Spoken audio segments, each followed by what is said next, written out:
And as I said before, everything with the beginning has to have an end. You said that again, brother. He's always got to go. I'm not putting too much pressure on the outcome of the fight. I know my game plan, I know what I need to do, so it's just my job to go there. We've got contracts in the post. Not even in the post, I'll deliver it by hand. It's going to go to your grave. The heavyweight division thrives on moments of drama, and Daniel Dubois ensured the latest press conference would be remembered as one of the most heated in recent years. Facing the media and sharing the stage with 19-year-old rising star Moses Itauma, Dubois let loose. His words carried the weight of a man desperate to reclaim the spotlight. And I look to myself and look what I could have done better and things like that. But yeah, it worked the first time with AJ, so it's a whole new beginning for me moving forward now. What I've got to change and get right. Your dad's still a big influence on you. How involved is he? I mean, some might say he's too involved. No, I don't think he's too involved. I think he's looking out for me. You know, he's looking out for my best interest and moving forward. I'm learning as well, and you know, I'm just deciding really what direction we're going to go in for this next step. Who is next? Is Moses Itauma on the horizon? All the guys in the heavyweight division, yeah, they're all the guy, especially the one who has the belts, and you know, if the belts fragment or whatever, stuff like that can happen.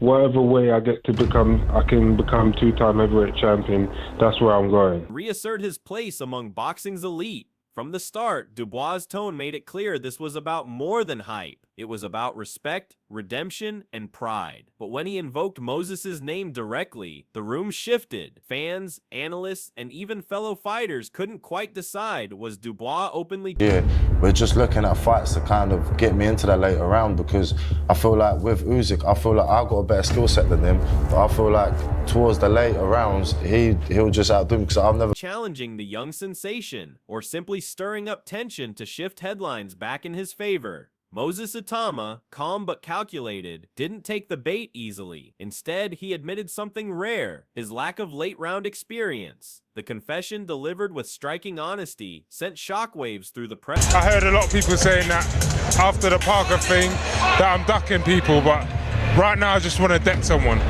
So you'll have any one of those names right now. Hey? I said you'll have any of those names right now. Press room. Dubois supporters immediately jumped on it, framing it as a glaring weakness that could be exploited. Moses' camp, however, dismissed the criticism, insisting it was part of his natural learning curve. The subtle exchange fueled the drama, splitting the room and setting the stage for a... Joe understands that also.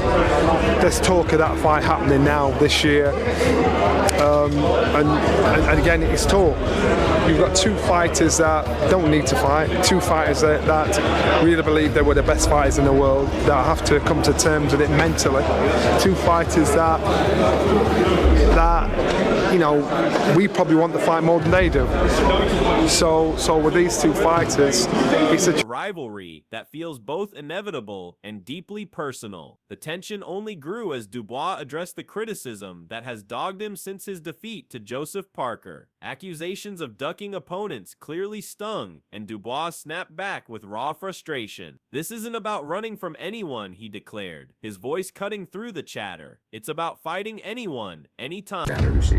Or he might knock him out, I don't know. But I, personally, at 20, you know, you got to get it right. And Frank, like I said, Frank knows what he's doing. And I think I'd be very surprised if they took that kind of time. Line them up. I'm ready. The statement carried a mixture of defiance and desperation. To some, it was proof Dubois is determined to prove he's no pretender. To others, it sounded like a man trying to save face after a bruising setback.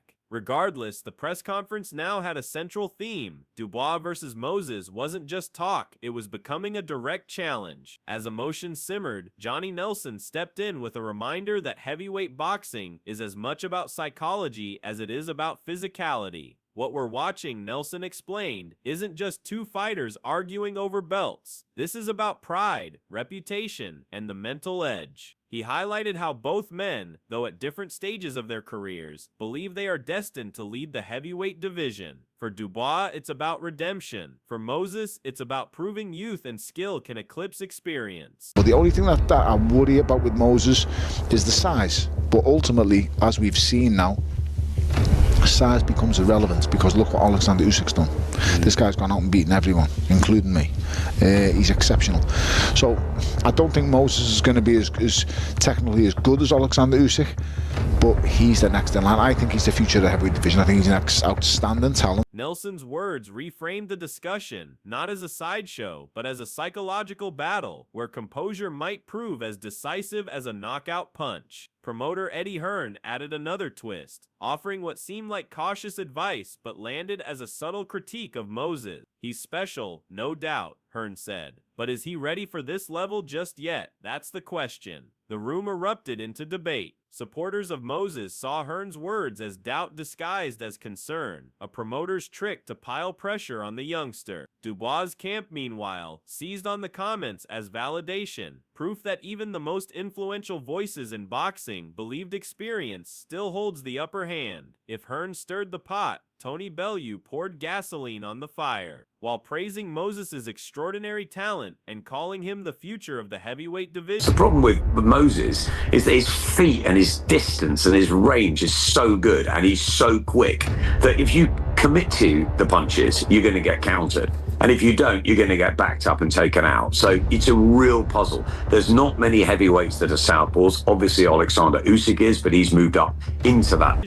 Bellew sparked controversy by questioning his size. Comparing Moses to Alexander Usyk, Bellew argued that skill outweighs size at the elite level. It was meant as praise, yet Dubois' team pounced, suggesting Moses' relative lack of physicality could be his downfall against naturally bigger heavyweights like Daniel. For Moses' supporters, Bellew's words were pure validation, placing their man in the same conversation as Usyk, one of the finest technicians in boxing history. But for others, it raised the uncomfortable truth that the road to the top for a young heavyweight is littered with physical mismatches. The atmosphere thickened as fans debated Bellew's intentions. Was it genuine admiration or a tactical jab designed to ramp up the pressure on Moses? Either way, the spotlight shifted squarely onto the 19-year-old once again. Sky Sports analyst Adam Smith followed with a detailed breakdown.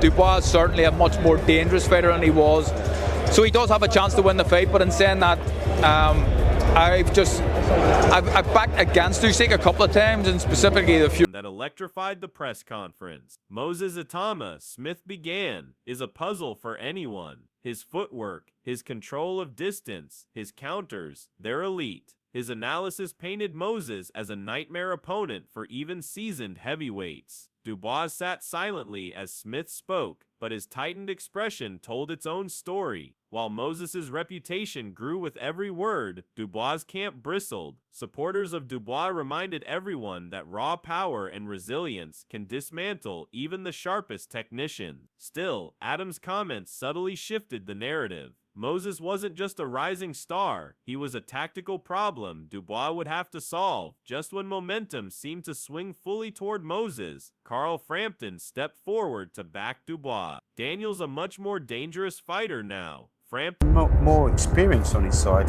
Itauma. That's it. Absolutely. Another 4 or 5 fights down the line, then you're looking at an absolute wrecking ball. Then he would beat everybody put in front of him. They said but nobody's going to. Yeah, nobody's going to. He said Saturday, who's going to give him the hands? That's what he was saying. He wants them out. Nobody beats Usyk, right? Insisted. Yes, he's had setbacks, but those defeats have made him smarter, hungrier, and more dangerous. His endorsement provided Dubois' camp with a boost, reframing Daniel not as a fading name, but as a refined warrior. Moses' team, however, viewed it as nothing more than added pressure, proof that Dubois' supporters are desperate to cling to his relevance. The divide sharpened. On one side, Dubois the bruising veteran with points to prove. On the other, Moses, the youthful phenomenon with the world at his feet. Duke McKenzie turned up the temperature even higher, describing Moses Itauma as a future wrecking ball. His prediction that Moses would soon dominate the division electrified the room. Some in the crowd roared their agreement, but Dubois' team took offense, seeing the statement as dismissive of Daniel's experience and achievements. By invoking Usyk's name in comparison, McKenzie raised the bar even higher, suggesting Moses might one day reach. It'd be silly not to take that,